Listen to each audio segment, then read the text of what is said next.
Good afternoon. It is Tuesday, May 31st, 2022. Next week, and for the rest of the summer, you are in for a special treat.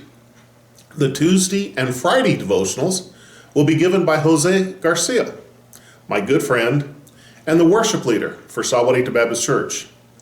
Jose loves the Lord and loves worship, and the devotionals will be a lot more musical and a lot less preachy.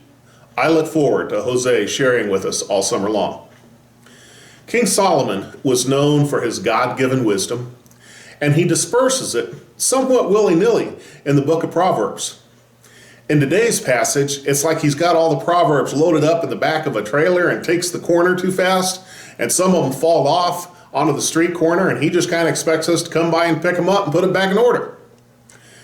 In Proverbs chapter 14, verses 23 to 30, and I'm reading from the New Living Translation, second edition, we read, "Work brings profit, but mere talk leads to poverty. Wealth is a crown for the wise. The effort of fools leads only foolishness.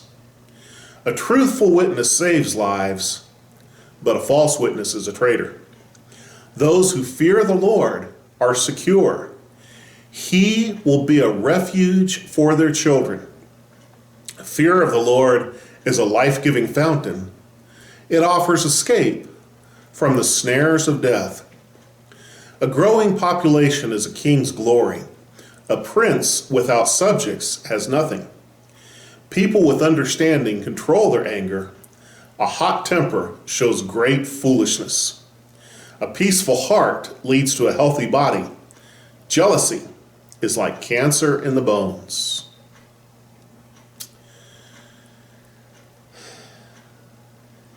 He talks about hard work.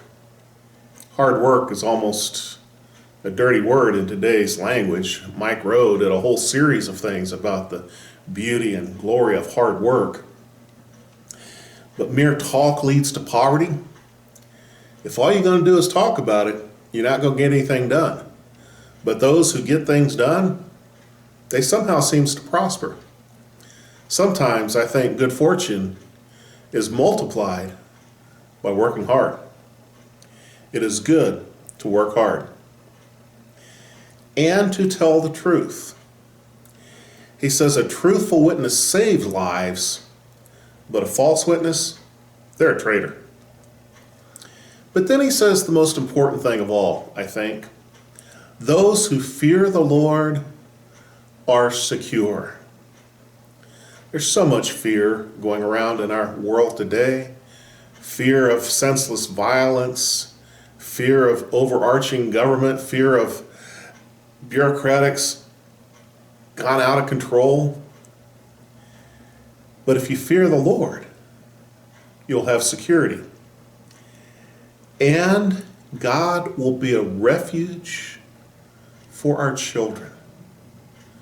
We all want safety for our children and grandchildren. And how precious it is to find out that God provides that safety and security based upon our fear of the Lord. You know, when we first came to Arizona, we were walking down some desert washes and enjoying, seeing the beauty of the desert. And then when the summer monsoons came, we realized that it can be raining 20 or 30 miles away. And all of a sudden the wash fills up with water. And so you had to have an eye open for what was going on around you. There is a necessity to have a fear for what that wash could turn into. When you saw it, it was just a sandy piece of desert scrub.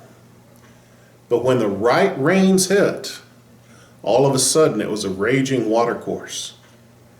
And we learned to have a certain healthy respect and fear for the power of the wash. If I have a healthy respect and fear of God, it is a security to my children and grandchildren. He talks about being able to control our anger and the need to control our anger. Anger is a God-given emotion, and he gave it to us for good reason. Things ought to make us angry. All of the people that heard the threats of the Detroit shooter and the Uvalde shooter and were not listened to when they told somebody, it ought to make us angry. Anger is a good thing, but we need to control it. We need to make sure it's directed in the right place. We need to make sure that we're in charge and not the anger. And hot temper is just foolishness. It just burns out and doesn't do any good for anybody. And then he says, a peaceful heart leads to a healthy body. It's amazing the causes that stress has physiologically on our bodies. Ulcers and high blood pressures and digestive issues and all kinds of things that come from too much stress, headaches and inability to sleep. A peaceful heart leads to a healthy body. How important it is that we strive to be at peace with God, at peace with ourselves, and insofar as is possible, peace with those around us. God gives us peace, and we need to trust him to continue to place us in peaceful situations. May this week, may you recognize the beauty of fearing the Lord, controlling your temper, and accepting God's peace. God bless you.